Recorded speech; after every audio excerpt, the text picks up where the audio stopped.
materiales en informática, los derechos patrimoniales, o sea, todo lo que tiene que ver con la propiedad intelectual.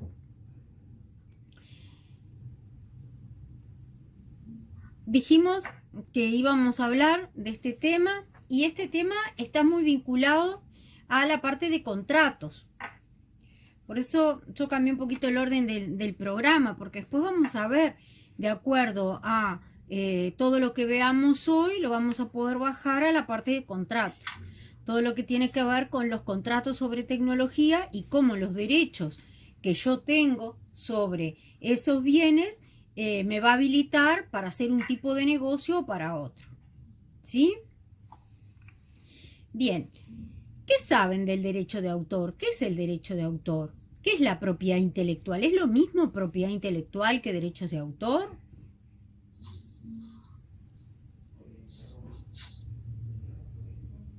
Yo me imagino que los derechos de autor en realidad te garantizan tu propiedad intelectual, digamos. O sea que vos sos el propietario real de algo específico. Está bien. El esquema de la propiedad intelectual, están viendo la PPT, ¿verdad? Sí. Es este. Propiedad intelectual es el nombre genérico que engloba tanto la propiedad industrial como los derechos de autor o propiedad literaria y artística. Dentro de la propiedad industrial vamos a encontrar a las marcas y a las patentes de invención. Y dentro del derecho de autor encontramos los derechos de autor propiamente dicho, vamos a ver en su doble faceta, moral y patrimonial, y los derechos conexos. ¿Qué se les ocurre que pueden ser derechos conexos a un derecho de autor? Es cuando conexos, es cuando vos tenés una parte. No, tenés un derecho diferente al derecho de autor. Influenciaste de alguna forma. ¿Cómo? Influenciaste de alguna forma o aportaste algo. Aportaste algo diferente. Claro, como no será que cuando hay más de una persona involucrada, tal vez. No, porque eso sería obra colectiva y todos tienen parte en el derecho de autor. Es el caso, por ejemplo, de los traductores, que tienen derecho de traducción sobre una obra, o los ejecutantes o los intérpretes, que interpretan una obra y no todos la interpretan de la misma forma. Esos son derechos conexos. Vamos a ver bien a fondo ahora qué es el derecho de autor y cómo se subdivide. Marcas y patentes sabemos lo que es.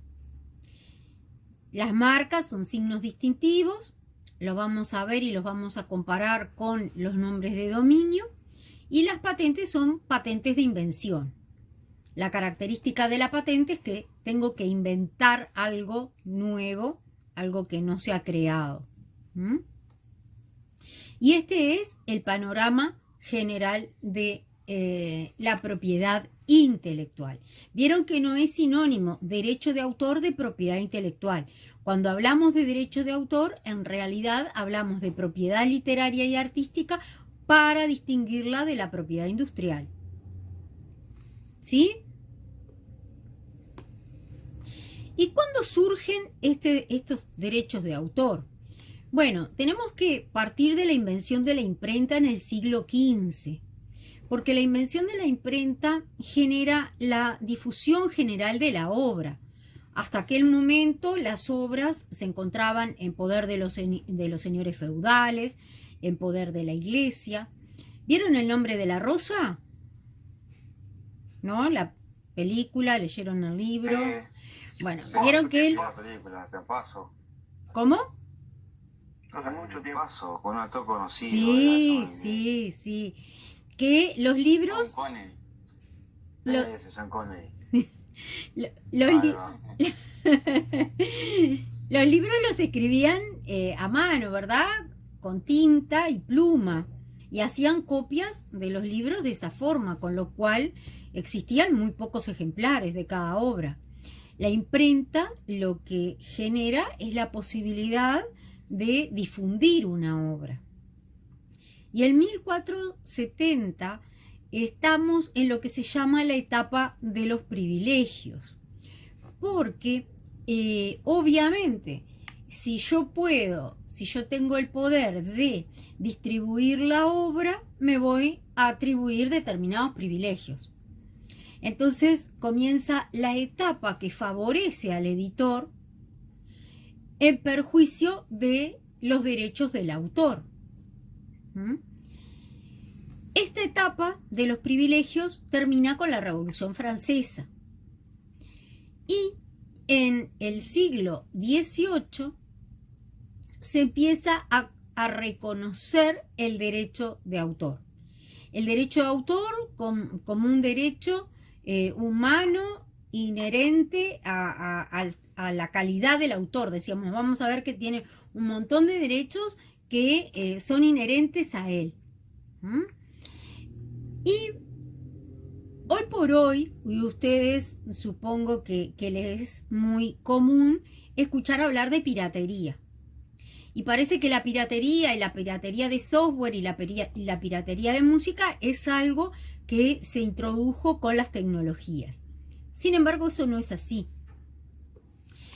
En 1710, el Parlamento inglés dicta el Estatuto de la Reina Ana y es la primer norma que pretende luchar contra la piratería intelectual. Vean el año, estamos hablando del 1710. ¿Y cómo evoluciona este derecho de autor? Bueno, en 1886 se firma la Unión de Berna. La Unión de Berna se preocupa por el derecho extranjero, por el reconocimiento del autor extranjero. ¿Se acuerdan que alguien preguntó en una clase anterior y estuvimos hablando de esto? De que mi derecho de autor iba a ser reconocido en el exterior y que estaba esta convención firmada, que es la Convención de Berna. En el siglo XX, lo que se va a afianzar es el derecho moral del autor. Vamos a hablar del derecho patrimonial y del derecho moral del autor. Y en 1952 se firma la Convención Universal sobre Derechos de Autor.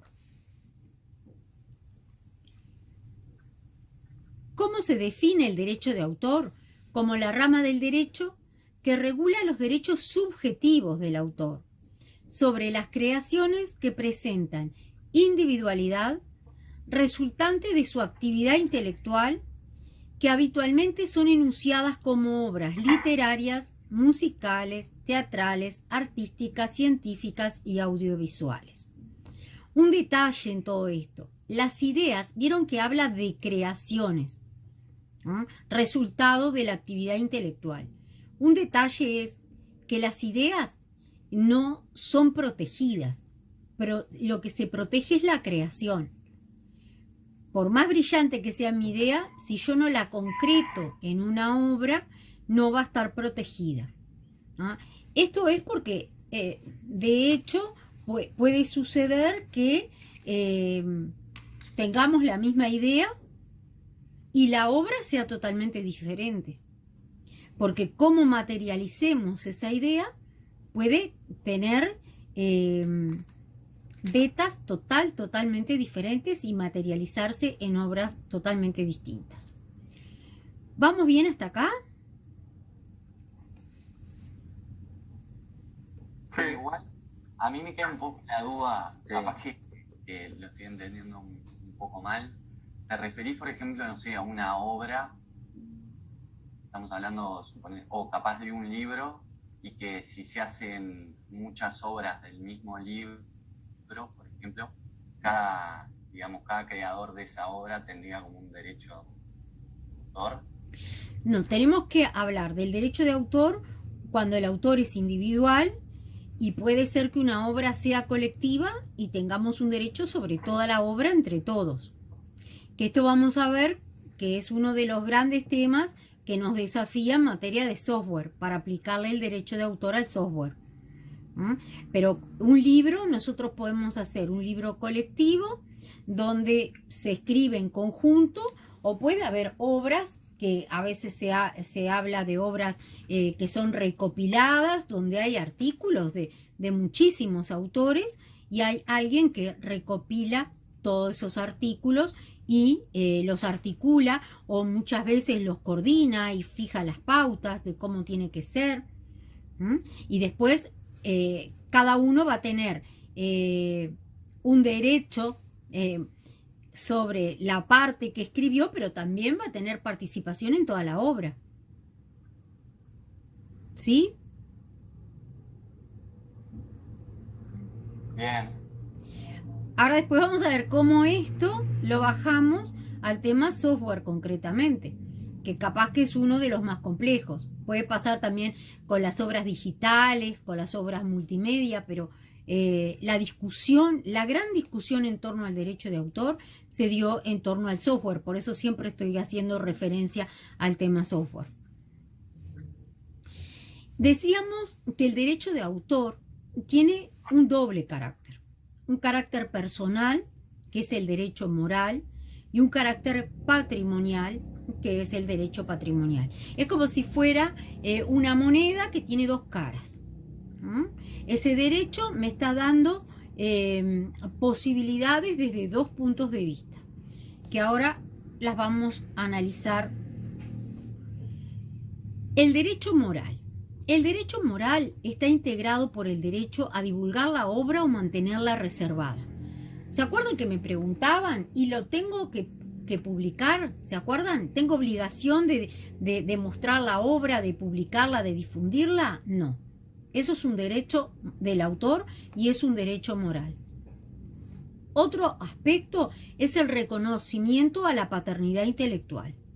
Pero, ¿qué significa que es un derecho moral que es, digamos, está sugerido, es bueno que vos que la publiques, pero si no querés la publiques o... Es bueno, claro que es bueno, porque... a ver, vamos a empezar por las características. Nadie te puede reclamar después, ¿no? Claro, vamos a empezar por las características. Es un derecho esencial. Tú lo definís. Y es extrapatrimonial, no tiene que ver con el aspecto económico. Por eso decimos que el derecho moral tiene dos facetas. ¿Sí? Yo puedo enajenar los derechos patrimoniales de autor, le puedo dar a un editor mis derechos para que publique mi obra, en el caso de un libro, por ejemplo, y eso no quiere decir que pierda los derechos morales, porque el derecho moral es inherente a la calidad del autor. Entonces, yo estos derechos, por más que yo venda mi obra, la ceda, igual los voy a seguir manteniendo. Porque ven que dice, es inherente a la calidad del autor. No se pueden ceder, no se pueden vender los derechos morales sobre la obra. O sea, es el verdadero creador el que lo tiene, ¿no? Claro, el autor voy a ser yo. El derecho a que digan que la obra es mía, que es de mi autoría, que me citen, ¿sí? Eso es un derecho moral del autor, que no lo pierdo, no importa quién lo publique, no importa quién lo ejecute, no importa quién lo traduzca, yo voy a seguir teniendo ese derecho. Dice, es inalienable, o sea que no lo puedo vender, e irrenunciable, no puedo decir no lo quiero, es inembargable. Me pueden embargar mis derechos patrimoniales, pero no pueden decir, no va a poder usar más el nombre por X tiempo porque está embargado o porque eso no es posible. Pero una consulta. Sí. ¿El derecho moral surge una vez que vos, por ejemplo, registrás algo? No. ¿O desde el momento en que vos lo creaste ya tenés un derecho? Desde el momento que lo creaste. Viste que la definición de derecho de autor en ningún momento habla de registrarlo. Después vamos a ver el tema del registro. Y el registro en realidad, ya lo decíamos en clases anteriores, me sirve como elemento probatorio. Pero no es un requisito para que ese derecho surja, no es constitutivo del derecho. O sea que nosotros tenemos derechos morales sobre un montón de cosas. Día a día, digamos. Morales y patrimoniales. Yo tengo un derecho de autor sobre la PPT que ustedes están viendo. Claro. Cuando yo ingreso cuando subo la PPT a la plataforma de la universidad, la plataforma me pregunta cómo la quiero publicar. Si la quiero publicar con todos los derechos reservados, me pregunta quién es el autor. Me pregunta si la quiero publicar con todos los derechos reservados o si la quiero publicar como Creative Commons.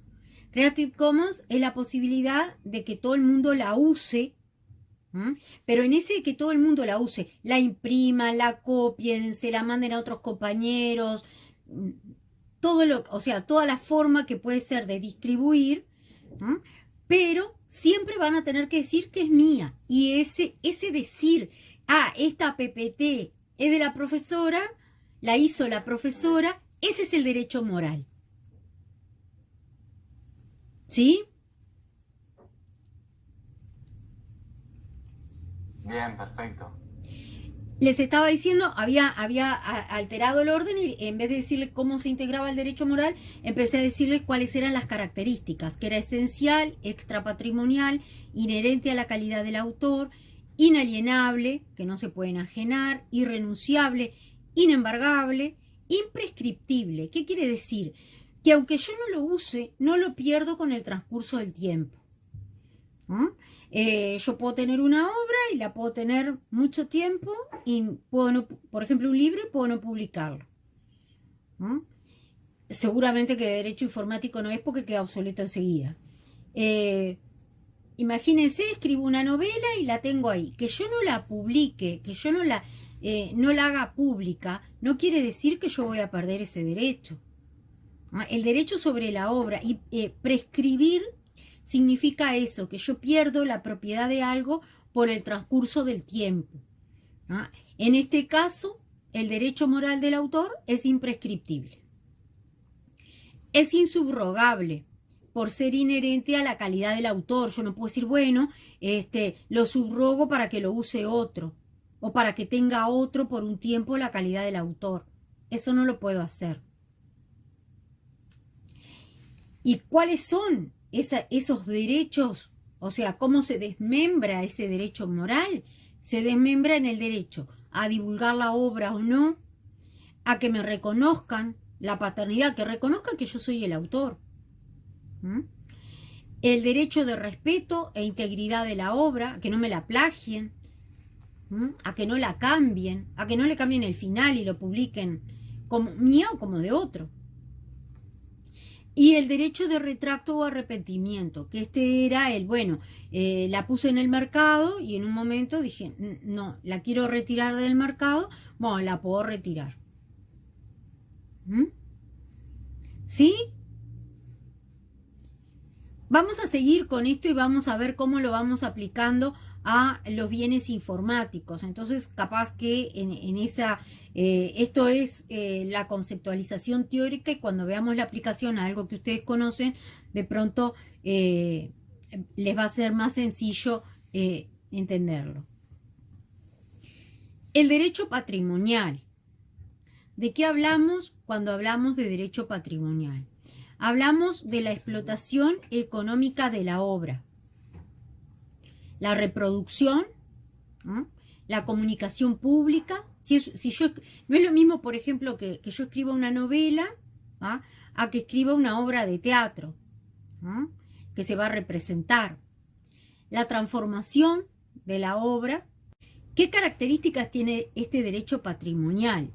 Los derechos patrimoniales son independientes entre sí. No están sujetos a números clausus, son independientes entre sí. ¿Se acuerdan que yo les decía? Está relacionado con la tercera característica, que se puede fraccionar el ámbito de validez espacial y temporal.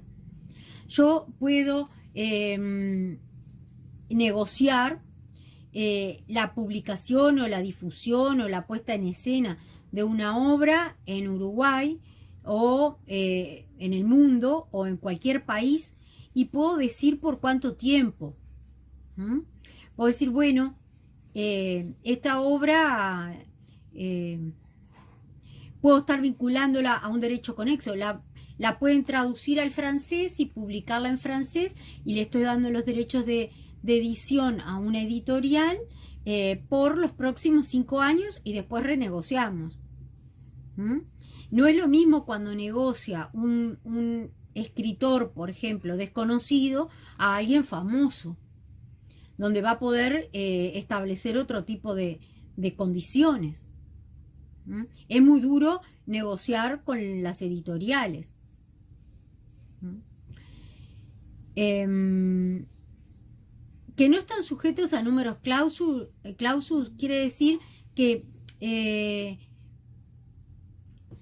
los derechos que yo puedo tener patrimoniales no son solo estos, pueden ser todos los que se me puedan ocurrir. ¿Mm?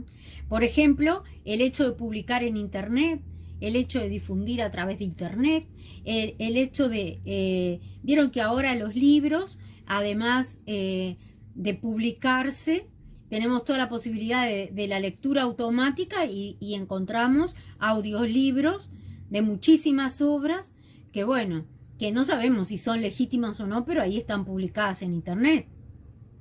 Y en vez de leerlos, los escuchamos. ¿Mm? Entonces, cuando surge el derecho de autor, seguramente no se les ocurrió que la obra pudiera estar publicada en forma de audio y no en formato texto. Los derechos de explotación no conocen limitaciones que no estén establecidas en la ley. O sea, yo puedo establecer distintos criterios para la explotación de la obra, ¿no? Lo que se me ocurra, ¿no? De cómo puedo obtener un rédito patrimonial con mi creación. Vieron que con las esculturas pasa, por ejemplo, las esculturas después, yo qué sé, o las pinturas, que se hacen marcadores, que aparecen. Bueno, eso hay un derecho, no solamente sobre la escultura en sí, sino sobre todo el mercado que hay en torno a ella. ¿Mm? La autorización de uso implica derecho a obtener una remuneración. O sea, esto forma parte, yo puedo renunciar al derecho patrimonial, ¿no? Puedo ceder la obra a título gratuito. Desde ya le pongo el ejemplo. El software libre, que en realidad es libre en cuanto a abierto, pero también se lo asimila a libre como gratis, ¿no? Porque muchas veces se distingue la licencia propietaria de la licencia libre, porque por la licencia libre normalmente no pago. Normalmente voy a pagar por mantenimiento, por la adecuación del sistema a lo que yo necesito, pero no por la licencia en sí. Entonces ahí se habla de licencias propietarias y de licencias libres. Entonces, ¿qué sucede en esto? ¿Qué quiere decir? ¿Que el software libre no tiene derechos de autor? De ninguna manera. El software libre está regulado por la propiedad literaria y artística y tiene sus derechos de autor. Solo que el autor liberó la parte patrimonial, pero sigue teniendo los derechos morales. En cambio, las empresas que fabrican software con carácter propietario, lo que hacen en realidad es vender su derecho patrimonial, realizar cesiones, que vamos a ver que no son ventas, que son cesiones de derechos de uso. Y eso lo vamos a ver cuando veamos contratos, vamos a ver con estos derechos todo lo que puedo hacer de acuerdo al derecho que tengo y de acuerdo a lo que quiero también, porque como ven, así como el derecho moral me marca determinados parámetros y dice esto se puede, esto no se puede, en el derecho patrimonial, bueno, yo tengo libertad de negociar con mi obra como me parezca, siempre y cuando no sea ilícito, ¿no? Buenas noches. ¿Sí? ¿Vamos bien hasta acá? El tema es... Vamos bien.